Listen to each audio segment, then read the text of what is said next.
क्या बात है? ये तुम्हारा बुखार ठीक क्यों नहीं होता? आज पूरे 15 दिन हो गए हैं। करण ने नीरा के माथे पर अपना हाथ लगाकर देखा, जो अभी भी तप रही थी। वह कहने लगी, मुझे नहीं पता। कई डॉक्टर्स को तो दिखा दिया, बहुत सारी दवाइयाँ भी खाकर देखा, मगर बुखार है कि मेरा पीछा ही नहीं छोड़ रहा। अब मुझे क्या पता कि यह बुखार क्यों नहीं जा रहा। 15 दिन में उसकी रंगत पीली पड़ चुकी थी। करण कहने लगा, आज मैं तुम्हें एक हॉस्पिटल में लेकर जाऊंगा। काफ़ी अच्छा हॉस्पिटल है और तुम्हारे सारे टेस्ट करवाऊंगा। यह सुनकर नीरा कहने लगी, उसकी क्या ज़रूरत है? इतना खर्चा हो जाएगा। एक बुखार ही तो है, उतर जाएगा। करण कहने लगा, अपनी हालत देखी है तुमने? सांस भी तुम ठीक से नहीं ले पा रही हो। बात करती हो तो तुम्हारी सांस फूल रही है। और वह कहने लगी, कुछ नहीं होता, आप फ्रेश हो जाएं, मैं खाना गर्म करती हूँ। वह कहने लगा, तुम्हें अभी बुखार है, खाना गर्म करने का क्या है? माँ है ना, वह भी कर सकती हैं। वह कहने लगी, आपको तो पता है अपनी माँ की आदत का, वो कहाँ कोई काम करती हैं। वह कहने लगा, इतने बुखार में तुम घर के सारे काम कर रही हो, खाना बना रही हो। माँ को भी तो पता है कि तुम्हें बुखार है, उन्हें क्या तुम्हारी हालत नज़र नहीं आती? करण ने गुस्से से कहा था। वह कहने लगी, अगर आपकी हिम्मत है तो जाएं, जाकर मना कर दें, मैं तो नहीं कह सकती। वह कहने लगा, मुझे तो लगता है इसी वजह से तुम्हारा बुखार बिगड़ा है कि तुम सारे काम किए जा रही हो।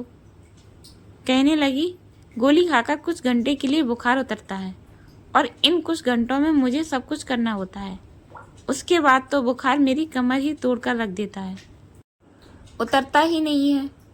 अभी वह बात कह ही रही थी जब दरवाजे पर दस्तक हुई और साथ ही दरवाज़ा खुला।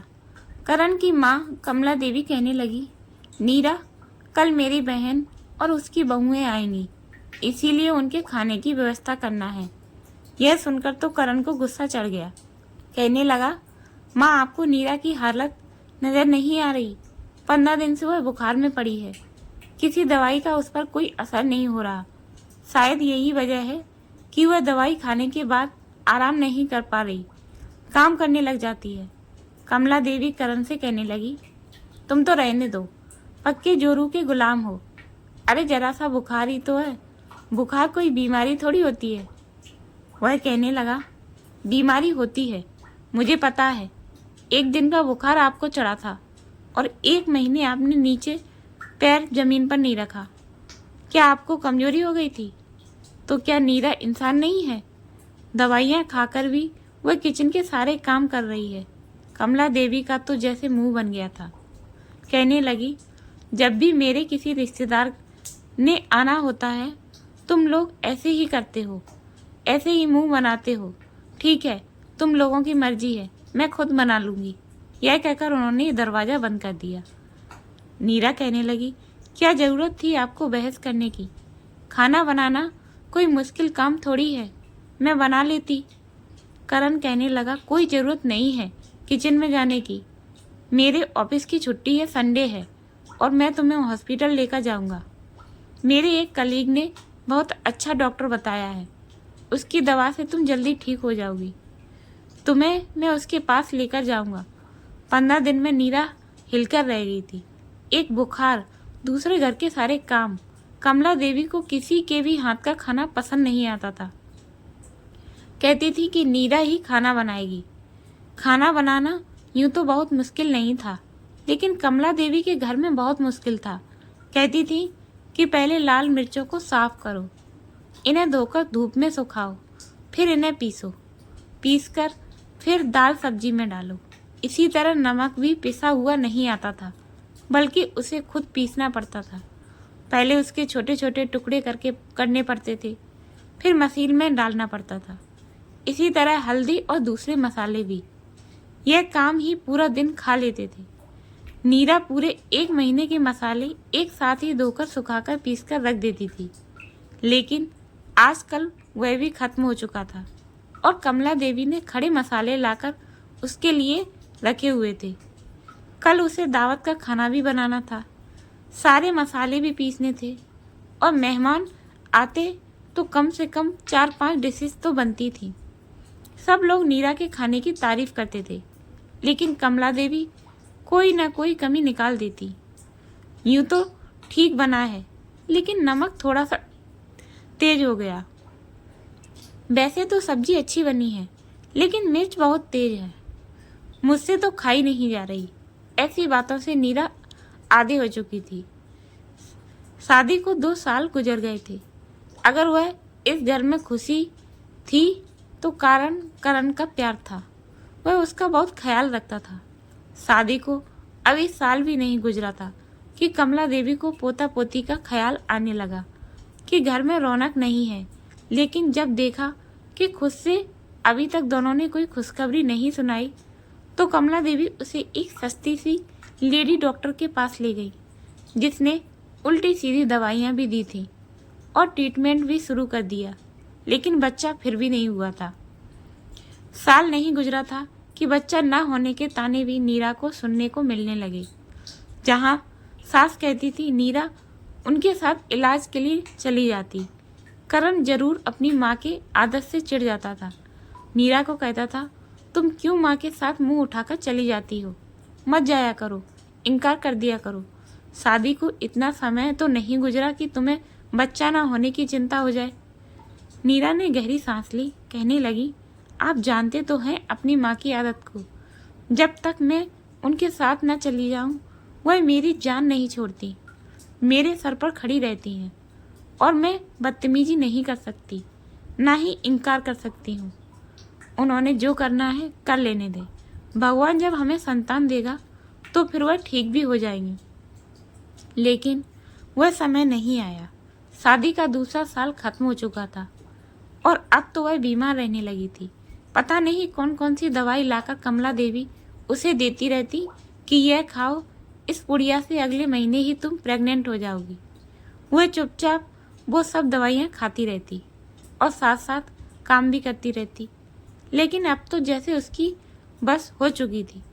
थोड़ा सा काम करती थी तो सांस फूलने लगती थी, बुखार तेज हो जाता था, थकान का एहसास होने लगता था। अगले दिन डॉक्टर के पास जाने ही लगी थी कि जब कमला देवी ने हाय हाय मचानी शुरू कर दी। कहने लगी कि मेरे सर में बहुत और पैरों में बहुत दर्द है, लेकिन मेरी पीड़ा का एहसास तो तुम लोगों को है ही नहीं। करण कहने लगा, क्या हुआ है आपको?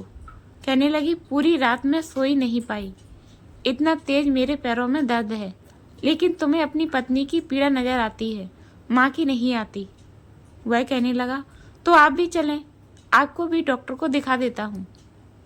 कहने लगी, मेरे ऐसे भागे कहाँ, मुझे तो अभी अपनी बहन के लिए और उनकी बहुओं के लिए खाना बनाना है। तुम अपनी पत्नी के नखरे उठाओ, वही बहुत है। वह कहने लगा कि माँ, आपने उसकी हालत देखी है माँ, आप मना नहीं कर सकती। मौसी को अगले संडे आ जाएं, तब तक नीरा की तबीयत भी कुछ ठीक हो जाएगी। उसकी माँ कहने लगी, अरे जाओ जाओ, तुम अपनी पत्नी को लेकर जाओ, मैं खुद काम कर लूँगी। नीरा कहने लगी, करण आप रहने दें, मैं कल चली जाऊँगी, मैं आज का खाना बना देती हूँ।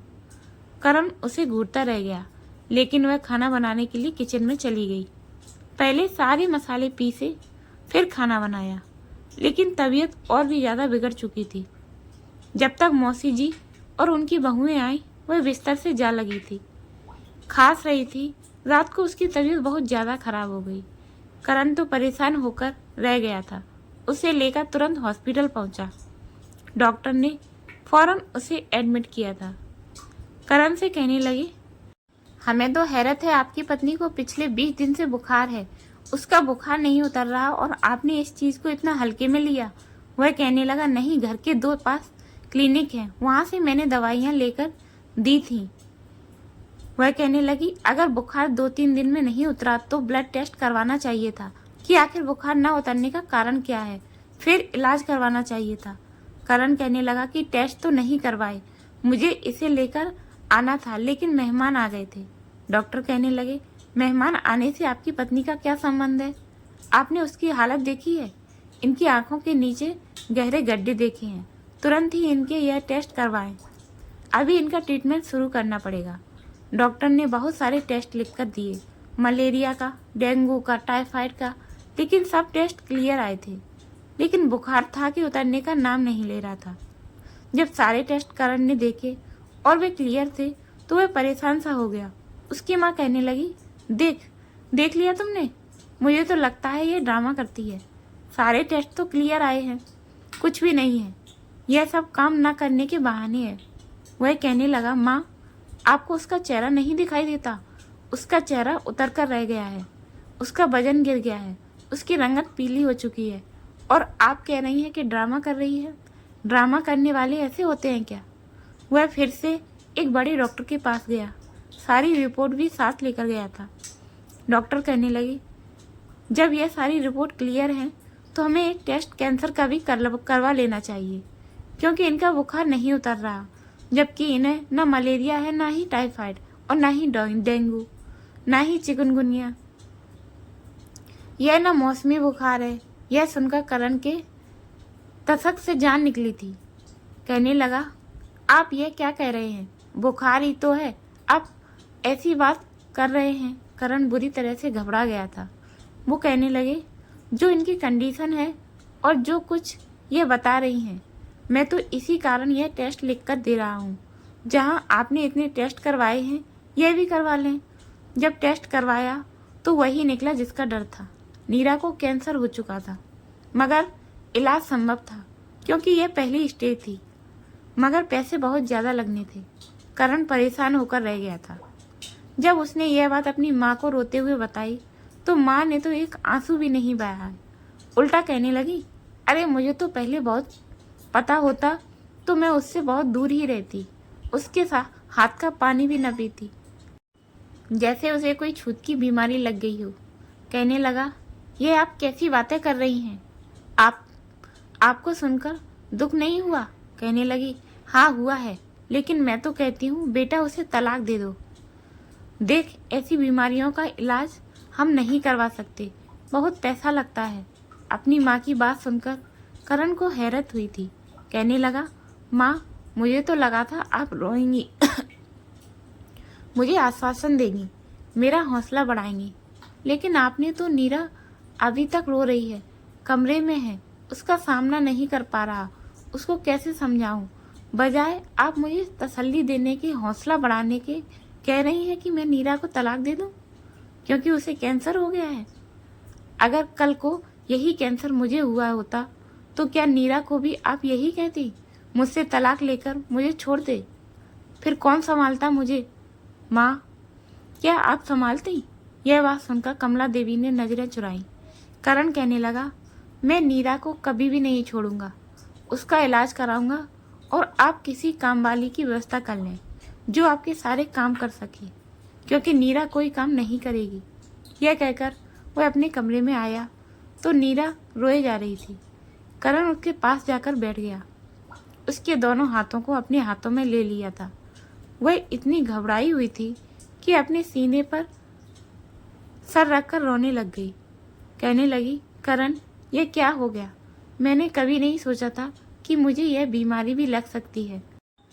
आपका तो बहुत खर्चा हो जाएगा, पता नहीं इसका इलाज है भी कि नहीं। डॉक्टर तो यही कहते हैं कि इलाज है, लेकिन मैंने कभी ऐसे मरीजों को बचते नहीं देखा। उसका यह कहना था कि करण ने उसके मुंह पर हाथ रखा था। कहने लगा, ऐसे नहीं बोलते, मुझे अपने भगवान पर पूरा भरोसा है, वह जानता है कि तुम मेरे लिए क्या हो, मैं तुम्हारे बगैर नहीं रह सकता, इसीलिए वह मुझसे ऐसी परीक्षा कभी नहीं लेगा जो मैं ना दे सकूं। मैं तुम्हारा इलाज करवाऊंगा और अच्छे बड़े हॉस्पिटल में जाकर करवाऊंगा और तुम बिल्कुल स्वस्थ हो जाओगी। लेकिन नीरा को यह उम्मीद नहीं थी। करण अगले ही दिन नीरा को एक बहुत बड़े कैंसर हॉस्पिटल लेकर गया। उसके सारे टेस्ट करवाए तो पता चला कि अभी बीमारी ज़्यादा नहीं बढ़ी है, लेकिन इलाज बहुत महंगा था। उसकी मेडिसिन बहुत महंगी थी। जो इंजेक्शन उसे हर सप्ताह लगना था वह कई हजार का था। काफ़ी सेविंग करण ने कर रखी थी, चाहता था कि घर की ऊपरी मंजिल भी बनवा ले, लेकिन अब नीरा अधिक महत्वपूर्ण थी। उसने नीरा का इलाज शुरू करवा दिया, लेकिन 2 महीने में ही उसकी सारी जमा पूंजी लग चुकी थी। उसे और पैसों की जरूरत थी। दूसरी ओर कमला देवी नीरा का जरा भी एहसास नहीं करती थी। यहाँ तक कि जब करण ऑफिस से वापस आता तो अपने हाथों से नीरा के लिए खाना बनाता था, उसे अपने हाथों से खिलाता भी था और वह रोने लगती थी। कहती थी कि मैंने आपको बड़ी मुश्किल में डाल दिया है। वह कहने लगा, कोई बात नहीं, पति पत्नी एक दूसरे का साथ निभाने के लिए ही तो होते हैं। लेकिन जब वह ऑफिस में होता तो कमला देवी नीरा को ताने देती रहती। कहती, मेरे बेटे को तुम खा जाओगी, पता नहीं कहाँ से यह बीमारी लगवाकर आ गई हो। मुझे तो लगता है कि शादी से पहले ही तुम्हें यह बीमारी थी। जब से आई हो तब से तुम्हें बुखार रहता है।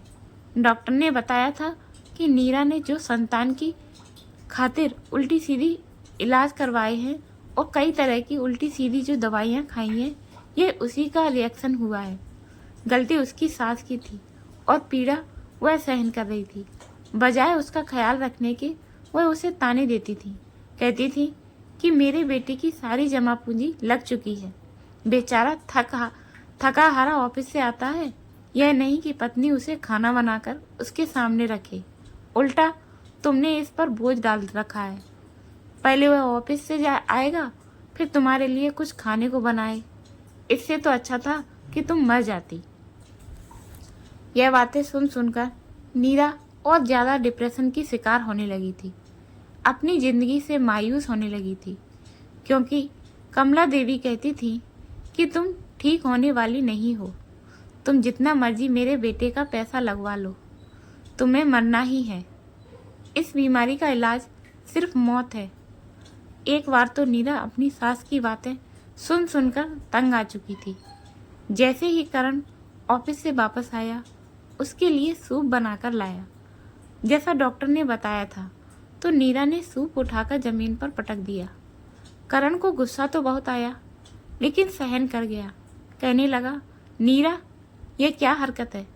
कहने लगी, मैं नहीं बच सकती और ये आप भी जानते हैं, फिर क्यों अपना पैसा मुझ पर बर्बाद कर रहे हैं? भगवान के लिए डॉक्टर से कहें मुझे जहर का इंजेक्शन लगा दें। मैं मर जाऊंगी तो सारे खर्चे भी खत्म हो जाएंगे, आपके पैसे बच जाएंगे। मुझ पर पैसा बर्बाद मत करें, मैं नहीं बचूंगी। यह कहकर वह फूट फूट कर रोने लगी। करण उसके पास आ गया। कहने लगा, ये कैसी बातें कर रही हो? तुम्हें क्या भगवान पर विश्वास नहीं है? मैंने कई मरीजों को स्वस्थ होते देखा है, फिर तुमने कैसे यह समझ लिया कि तुम्हें कुछ हो जाएगा? मुझे तो अपने भगवान पर पूरा भरोसा है कि तुम्हें कुछ नहीं होगा, तुम बिल्कुल ठीक हो जाओगी। वह दोबारा से उसके लिए सूप बनाकर लाया था और उसे अपने हाथों से पिलाने लगा। नीरा उसे हैरानी से देखती थी। इतना धीरज वाला और सहनशील रो भी कभी नहीं सकता था।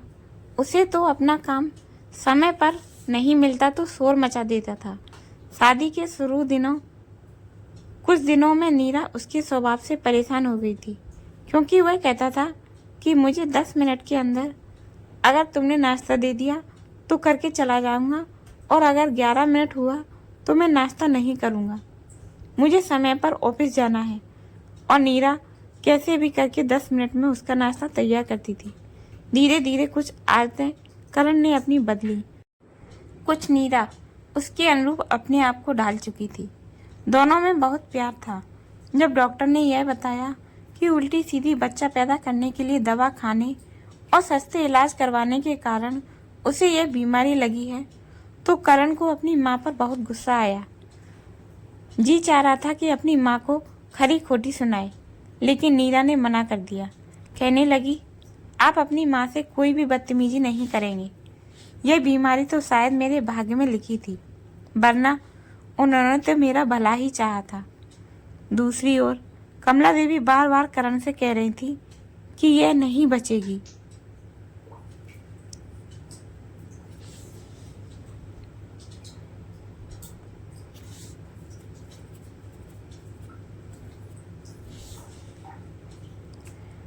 यह मर जाएगी, अपनी सारी जमा पूंजी इस पर मत लुटाओ। लेकिन उसे तो नीरा के अलावा कुछ सूझता ही नहीं था। अगले दिन जब उसने नीरा से कहा कि चलो डॉक्टर के पास, तुम्हें इंजेक्शन लगना है, तो वह रोने लगी, कहने लगी मैं नहीं जाऊंगी आपके साथ। आपको नहीं पता इस इंजेक्शन से मुझे कितनी पीड़ा होती है, मुझे कितना दर्द होता है। मुझे लगता है कि मैं मृत्यु की पीड़ा से गुजर रही हूँ। मुझे अपना इलाज नहीं करवाना। बहुत महंगा इंजेक्शन है जो मुझे लगना है, और वह भी हर सप्ताह। करण कहने लगा, देखो नीरा, इस मामले में मैं तुम्हारी एक नहीं सुनूंगा। मैं तुम्हें जबरदस्ती अपने साथ ले जाऊंगा। जानती हो तुम्हारी तबीयत पहले से ठीक हो रही है और यह इंजेक्शन लगना बहुत ज़रूरी है। ये आखिरी पैसे थे जो करण के पास बचे थे। सारी जमा पूंजी खत्म हो चुकी थी, लेकिन खुशी की बात यह थी कि नीरा की बीमारी कम हो रही थी। अगर इलाज चलता रहता तो उसे विश्वास था कि नीरा पूरी तरह स्वस्थ हो जाएगी।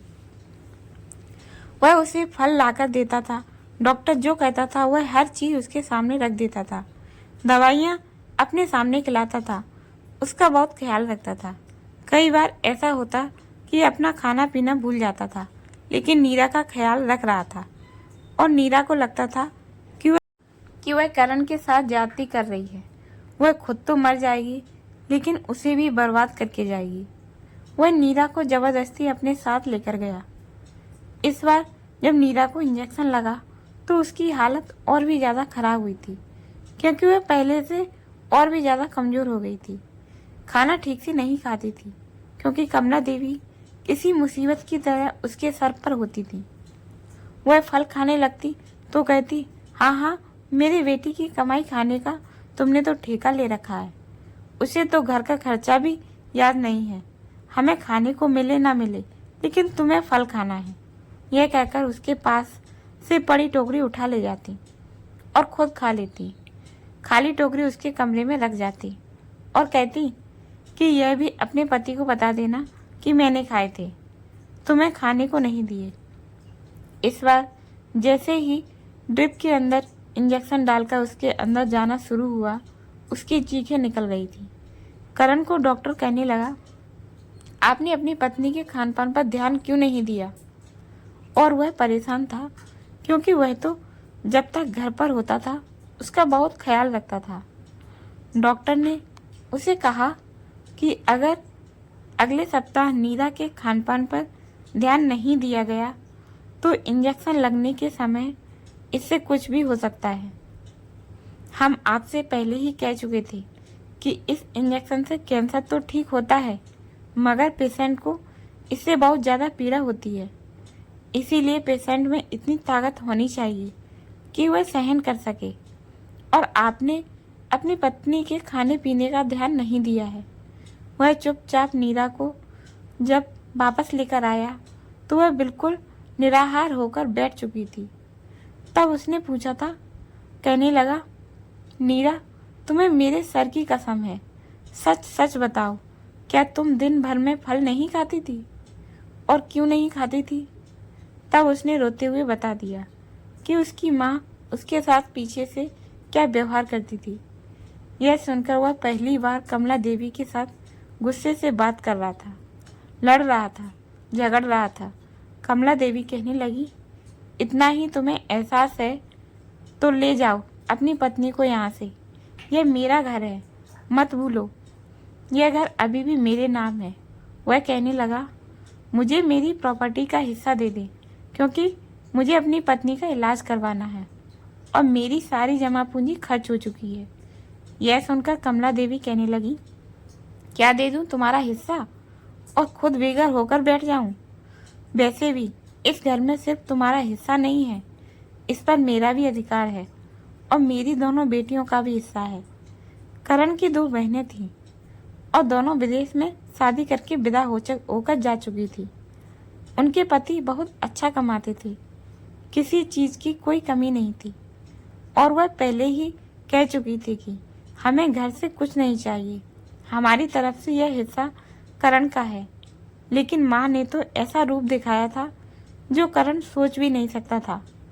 कमला देवी कहने लगी, अगर तुम चाहते हो कि मैं तुम्हें तुम्हारा हिस्सा दे दूं, तो तुम नीरा को तलाक दे दो। मैं तुम्हारी दूसरी शादी करवाऊंगी, एक स्वस्थ लड़की से जो इस घर का भी ख्याल रखेगी और मेरा भी। यह हमारे किसी काम की नहीं, उल्टा हम पर बोझ बन गई है। करण कहने लगा, मुझे मेरा हिस्सा चाहिए। मैं अपनी पत्नी का इलाज जरूर करवाऊंगा और मैं दोनों बड़ी बहनों से बात कर लूँगा। वह पहले ही कह चुकी थी कि यह घर मेरा है और उन्हें कोई हिस्सा नहीं चाहिए। वह अपने अपने घर में खुशहाल हैं और अपनी मर्जी और खुशी से अपना हिस्सा मुझे दे रही हैं। कमला देवी कहने लगी, मैं खुद उनसे बात कर लूँगी। मैं अपनी बेटियों का हिस्सा अपने पास रखूँगी, तुम्हें नहीं दूँगी कि तुम अपनी बीमार पत्नी पर लुटाते रहो। वह कहने लगा, माँ आप समझती क्यों नहीं है, नीरा का इलाज बहुत ज़रूरी है। सिर्फ 1-2 महीने का और ट्रीटमेंट बचा है, उसकी बीमारी को पूरी तरह से ख़त्म कर देगा। वह बिल्कुल ठीक हो जाएगी और अब तो उसका बुखार भी ख़त्म होने लगा है। भगवान के लिए इस समय मुझे पैसे की ज़रूरत है। वह कहने लगी, मैं तुम्हें एक पैसा भी नहीं दूंगी। अगर यह ठीक हो भी गई तब भी तुम्हें बच्चा पैदा करके नहीं देगी, क्योंकि इसमें इतनी ताकत है ही नहीं। और क्या पता इसे यह बीमारी दोबारा से हो जाए। मैं क्यों पैसा लगाऊं इस पर। तुम्हें कंगाल होने का शौक है, मुझे नहीं। अगर तुम्हें ज़्यादा ही है तो तुम इस घर से निकल सकते हो, जहाँ मर्जी जा सकते हो। मेरी बेटियाँ मुझे महीने का खर्चा भेज देंगी। करण को बहुत गुस्सा आया। उसने किराए का घर लिया और वह नीरा को लेकर चला गया। उसने अपने बॉस से एडवांस पैसे ले लिए थे ताकि नीरा का इलाज रुक ना जाए। वह उसका बहुत ख्याल रखता था। घर छोटा था मगर करण उसे बहुत प्यार करता था। ऑफिस से आते ही नीरा के लिए सूप बनाता, उसे फल काट कर देता, अपने हाथों से खाना खिलाता। इतना प्यार और सही समय पर इलाज पाकर अब नीरा कुछ स्वस्थ होने लगी थी। पूरे 2 महीने करण ने अकेले उसकी देखभाल की थी। जब 2 महीने बाद नीरा का फिर से टेस्ट कराया तो उसकी बीमारी भगवान की कृपा से बिल्कुल खत्म हो चुकी थी। 1 महीने में उसकी सेहत भी बहुत अच्छी हो गई थी। वह तो बिल्कुल स्वस्थ हो गई थी। कई बार करण ने उसके टेस्ट करवाए थे और उसके टेस्ट बिल्कुल ठीक थे। अब तो उसके अंदर कमजोरी भी नहीं थी। उठकर थोड़ा थोड़ा काम भी करने लगी थी। भूख भी लगती थी। बुखार भी उतर चुका था। कुछ ही महीनों में वह बिल्कुल पहले जैसी नीरा हो चुकी थी। करण ने कहा कि अब हम वापस अपने घर जाएंगे। मैं अपनी माँ को दिखाना चाहता हूँ कि कैसे वह कहती थी कि तुम बच नहीं सकती। भगवान ने उसे स्वस्थ कर दिया था, लेकिन जैसे ही वह नीरा को अपने घर लेकर गया तो उसके होश उड़कर रह गए थे, क्योंकि उसकी माँ बुखार में पड़ी हुई थी और बहुत कमज़ोर हो चुकी थी। उसकी दोनों बहनें भी विदेश से यहाँ आ चुकी थीं। पता चला कि उसकी माँ को कैंसर हो गया और वह रो रही थी। नीरा को स्वस्थ देखकर हैरान रह गई। तभी करण ने उन्हें बताया कि भगवान ने मेरी पत्नी को स्वस्थ कर दिया, उसकी बीमारी को खत्म कर दिया। कमला देवी फूट फूट कर रो रही थी कि उसने एक बीमार औरत के साथ बहुत बुरा व्यवहार किया था, तभी शायद भगवान ने उसे यह रोक दिया था। कमला देवी का कैंसर आखिरी स्टेज पर था। वह कुछ महीनों की मेहमान थी, लेकिन फिर भी नीरा ने उसकी बहुत सेवा की थी। उनका इलाज भी करवाया। अपनी माँ के इलाज के लिए करण ने घर भी बेच दिया, कोई कमी नहीं छोड़ी थी।